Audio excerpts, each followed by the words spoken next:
আজকে বিকেলবেলা ফুপি ফোন দিছে, ফোন দিয়ে বলে যে তোরা তাড়াতাড়ি করে আমাদের বাড়ি চলে আয়। আসসালামু আলাইকুম এভরিওয়ান, তোমরা সবাই কেমন আছো? আমিও আলহামদুলিল্লাহ তোমাদের দোয়ায় অনেক ভালো আছি। দুপুরবেলা আমরা সবাই বাট্টাত খাইয়ে ঘুম দিছি, তারপরে দেখি যে মায়ের ফোনে ফোন দিয়েছে আমার ফুপি, ফোন দিয়ে বলে যে আপনারা তাড়াতাড়ি করে আমাদের বাড়ি এখনই চলে আন। বলার পরে আমি তারপরে আমার মা সাফওয়ান সবাই মিলে রওনা দিছি ফুপির বাড়ির জন্য। কিছু দূর আইছি, এরপরে দেখি যে হঠাৎ করে বৃষ্টি পড়া শুরু করে দিছে। এরপরে রাস্তার পাশে একটা বাড়ি ছিল, ওই বাড়ির পাশে যাই আমি মা সাফওয়ান দাঁড়াইছি।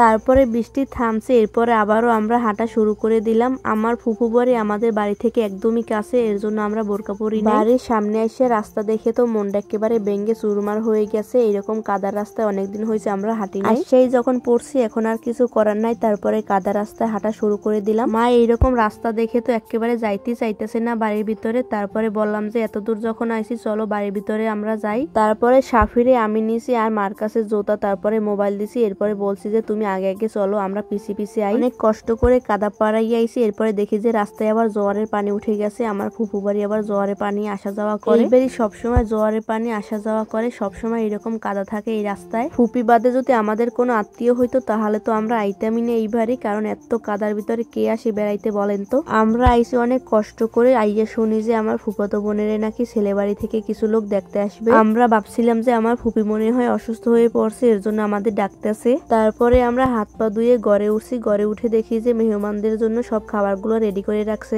এই জায়গায় নাস্তার সবকিছু আইটেমই আছে, আপেল, কমলা, সেমাই, তারপরে ট্যাং, লুডুস, ডিম সবকিছুই আছে এখানে।